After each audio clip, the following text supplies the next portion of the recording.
20 ايه يا هانم؟ قلت لك 20 جنيه. ليه؟ نجيب بيهم رز. تجيبي ايه؟ اوه قلت لك رز يا اخي. ب20 جنيه عليا؟ ليه؟ هنفتح محل فتة؟ هنسرح بعربية كشري؟ يا سلام عليك يا صفوت، هو انت الواحد لما يكلمك ما ياخدش منك غير التريقه؟ امال ايه اللي ب20 جنيه رز؟ اصلهم مش لينا احنا كلهم، امال لمين؟ لينا احنا ب10 وماما عاوزه منك 10 جنيه سلف تشتري بيهم لنفسها. وهي بقى اللي شارت عليك الشهرة دي.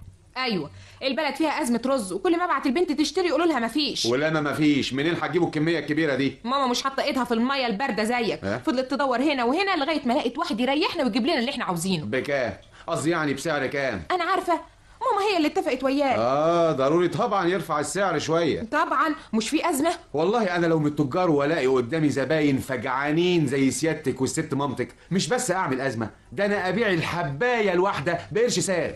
قصر الكلام، هات الفلوس. فلوس ايه؟ عالي عليه، الدنيا مش هتخرب لما نقعد لنا كام يوم من غير رز. يا نهار زي بعضه يا صفوت، نقعد من غير رز ازاي؟ ليه لا؟ هو مش كله نشا؟ كله بطاطس مكرونه قلقاس، لازم رز يعني؟ بلاش الكلام اللي لا يودي ولا يجيب ده، وحياتك قوم هات لنا الفلوس احسن ماما زمانها جايه يا صفوت. قوم انت هاتي لي اكل، انا راجع من الشركه هلكان على الاخر. حاضر هجيب لك تاكل، استنى بس اما اشوف مين اللي على الباب. مين؟ ماما؟ جرى ايه يا عليا؟ انا مش قايله لك اول ما جوزك يرجع من الشركه تجيبي الفلوس وتيجي على طول؟ يا مساء الخير يا سي صفوه. مساء الخير يا حماتي. ما تدخل يا الدلعادي. الله، هو في حد معاك يا حماتي؟ ايوه، طب الجدع بتاع الرز إيه؟ اعمل ايه؟ مش احسن ما نتاخر وما نلاقيش؟ ما تدخل يا ابني. طيب عن اذنكم احسن انا جعان وتعبان ولازم اكل وانام.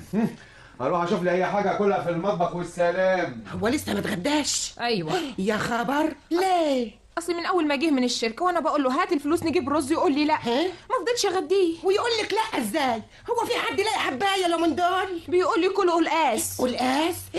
قلقاس ايه ده يا اختي؟ ولما الولاد نفسهم تهفهم على المحشي ولا طبق الرز ابو لبن ولا الحله اللي بتفلفلها لهم كل يوم؟